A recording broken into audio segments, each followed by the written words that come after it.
How are you? You good? Yeah, I'm cool. How are you? I'm okay. I'm okay. So what, are you guys against wearing shirts? Or are you just not today is not the day for wearing shirts? No, no, no. I'm a monk. You're a monk. We Okay. don't wear shirts. We don't wear Okay. shirts. What are you? Are you a Jainist? Are you from Jainism or are you a Hindu? I'm a sannyasi, Okay. Hindu, Hindu monk. Okay. Your connection is bad, by the way, so Yeah, I don't know. I hope your connection will be okay. You can hear me quickly, and I can hear you as well. yeah, So otherwise, it will be yeah. I difficult can to have hear. a conversation. Okay, go ahead. What do you have for me today? Go ahead. Ask your question. You think that we are polytheist? We believe in um, many gods. But thing is, we believe in non-dualism. Mhm. You think the Allah is different? Is Allah resides in the seventh sky, and we believe the our God resides everywhere. It's in pure consciousness. You understand what I'm trying to say? Like your main concern is that your Hindus are polytheist, but our main monk, the first monk, his name is Shankaracharya. Mhm. He told that this behind every deities there is only one God. Mhm. You can follow many deities, many um, different names and forms are different. We can go. There is a varieties of deities, but behind that deities, uh, the God is only one, Okay. and we ourselves are the God. Okay. We think we are XYZ personality. That is wrong imposition. We Okay. are only single person, single God. You see, Okay. So, in okay. Allah, and yeah, you say Allah is different from us, and Okay. we say we are Allah, Okay. we are So, God. yeah, yeah. To Yes. answer you first, you say that your problem is that we're polytheists, and I've not said anything yet. But okay, we do say you guys are No, I polytheists. heard you saying. I heard you saying No, no, before. but I'm just like finishing. Look, I allow you to speak. Would it be fair for you to Yeah, allow me no to problem. speak as well, right? I just made one statement and then straight away you commented, Yeah. right? So allow me to speak as well so you can understand what I'm saying, okay? So I'm saying we just started our conversation, but you're bringing a package from another conversation. Okay, look. So we do say, there's no doubt about that. We do say that Hindus are polytheists, and I would stand with that claim. Absolutely, you guys are polytheists. There's no doubt about it. But the thing is, you're misunderstanding. You don't even know our definition of polytheism, and you're coming telling me you thinking polytheism just equals more than one God. That's not necessarily our only definition of polytheism. And that is your misunderstanding in this case, that you do not know how Muslims define polytheism. That's why you're not understanding. So this idea that you call wahdatul wujud, right? Which we have, by the way, we're very familiar with it. We have encountered it. There was people who were heretic who believed in it. That all existence is God. This is essentially what you're saying. We call it wahdatul wujud. I'm not unfamiliar with you guys' belief. I know exactly what you believe. I just still believe that this is polytheism. We would claim to say that everything is God is polytheism. And we would say it's ridiculous, anyways, to claim that claim. Like you're saying you're God. Like I have a challenge for you as a God. Can you stop like closing your eyes? Can you stop flinching for just 10 minutes? Can you do that as a God? No. On that sense, You we did are it once, not. by the way. You did it twice now. 3 times, four. Okay. Can you do it as a God? Look, you're God because God is by definition the all-powerful entity. If you're not even able to stop yourself from flinching, don't tell me I'm a God because that just sounds the ridiculous, right? conscious the consciousness perspective. We are God. Not at the like basic activities we can do perform God like thing. You see, we Okay. have to put our body consciousness aside and realize ourselves as a pure consciousness. We're not pure consciousness. We're a physical entity that has a No, no, we are soul. not. That has We no, no. think we are. That is a wrong Can conception. That is a No, no, no. wrong I'm not notion. done. We I'm we not are. done. By the way, I'm not done. That's why Yeah, you yeah. disagreeing No without problem. even listening to me fully. I said we are a physical entity that has consciousness, which we call the soul. We are two things, not one. What your problem is you're trying to separate between. This is the issue that I found with a lot of Hindus and Buddhists, etc. They think that the physical means bad, and we just need to focus on metaphysical consciousness. That you need to encapsulate. You need to get the idea of consciousness into your mind and become one in unity with consciousness, right? I know this, like, trust me, I know very well what you believe. Like, you're not telling me something new. Like, I know what you're saying. So if you allow me to finish, then you understand that I know you very well and I know what you're saying. But I'm disagreeing with you. I'm saying, no, that's not the case. The case is, in absolute reality, in existence, where we're living as human beings, there's two things. There is materialistic existence that we have as human beings, flesh, blood, bones, objects, material around us. And there's also a consciousness, a soul that is God-given by Allah Azza wa Jalla. This is what we believe. But the problem is not that. The problem is you're claiming our consciousness is the same as the consciousness, which is God.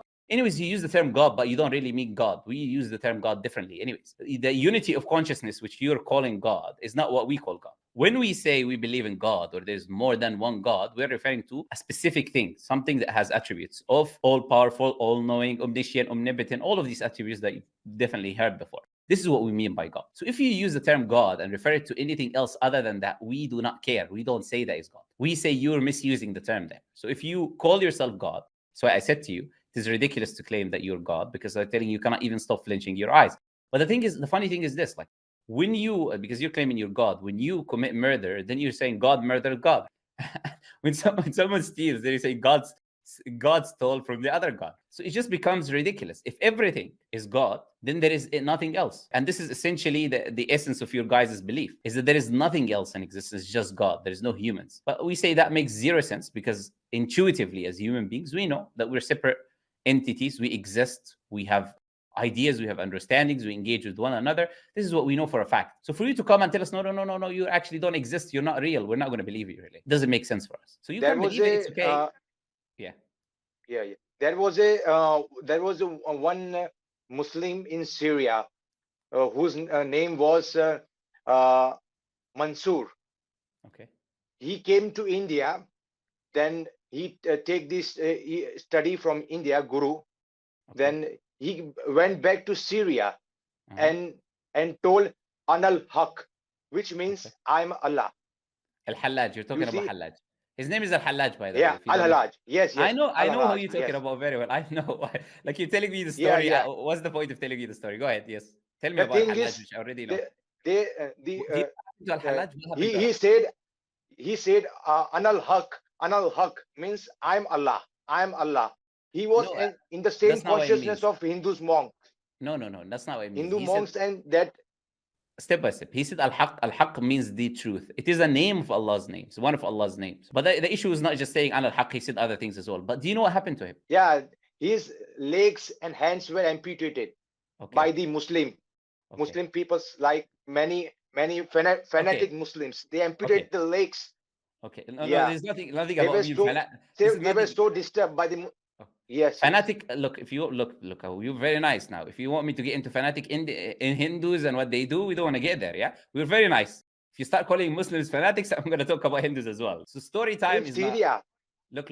In Syria, the Muslim fanatic do that. Mr. Monk. Then they discovered that this Al-Mansur is declaring himself Allah. They got disturbed. Okay. They say, oh, he's kafir. He is kafir. They don't allow this person to do his thing. Yeah, we agree with non-duality. He was the first Muslim to be non-dual. Okay, look, you clearly not understanding what you're talking about, but I'm just going to answer it now very simply. I need you to relax. I'm not interested in any stories. This guy went there and he came and he said that I don't care what he says, what he doesn't say. We talked about the concept of God, and I give you the answers of the concept of God from a rational perspective. You knew you had no common sense to respond to the rationality, so you went to story time. This guy went to Syria, he did this. I don't care what he did. So that guy was punished for one reason. He was punished because we have a law for apostasy, a specific law that is there that is present for apostasy. And him claiming that he is God is an action of apostasy. It is an action of polytheism from an Islamic. You agree or you disagree? Wait. In India, we celebrate this person. We give reward to this person who declared me as Allah, ourselves as Allah. We respect that person. He didn't declare you, he declared himself. Anybody, XYZ. I'm giving example. Look, but you know, who declare himself, myself as Allah. He has been very appreciated in India. What's your name? You see, my name is Jagdish. Jagdish. Okay, look, Jagdish. Of course, you guys celebrate him, but you missed the point. He went to your country and was influenced by your beliefs. He came with your beliefs, not with our beliefs. So of course you're going to celebrate him because he believes the same thing you believe. How does that prove anything now? Sorry, I didn't get you. Okay, I repeat it one more time. I said he went to your country, learned what you guys believe, and came back with what you guys believe and said what you guys believe. Yeah. We do not believe it. So what's your point now? What is the argument you're making? The thing is, we respect that concept of mindset to believe ourselves not as a body, and believe that we are the soul, pure consciousness. The same thing, he went to the Syria, and these Muslim people doesn't like it, and they punish that person to kill that person slowly by death. Okay, no. Okay, look. It's not about liking or not liking. There is a law for apostasy that exists. And that law is applied to everyone, whether it was al-Hallaj or other than Hallaj, it was applied to anyone who commits apostasy. He committed apostasy in a specific way, and he was punished in that specific way. Now, you're trying to make it as if it just was about him because he went to India, and this is factually incorrect. But I told you the story because I know the story very well, and I know what happened. I'm the one who asked you what happened to him because I know what happened to him. But okay, look, I think we're going in a circle now. Look. You mentioned your belief. You mentioned people being influenced with your belief. And I explained to you that we disagree with that belief. We believe it's nonsensical, does not make any common sense. And I give you my reasons for why it does not make any common sense. So I will let you go now because there's like quite a few people in the backstage waiting. So you can come maybe on another time to have another conversation, you know. But I appreciate I appreciate your respect and manners in the discussion as well. Because a lot of people don't have like manners when they engage. So I appreciate that. Yeah. Okay. I'll let you go now. يا دعاة رب السماء يا من صنعتم في الأرض نورا يا قلوبا فيها الوفاء بشركم اليوم السرورا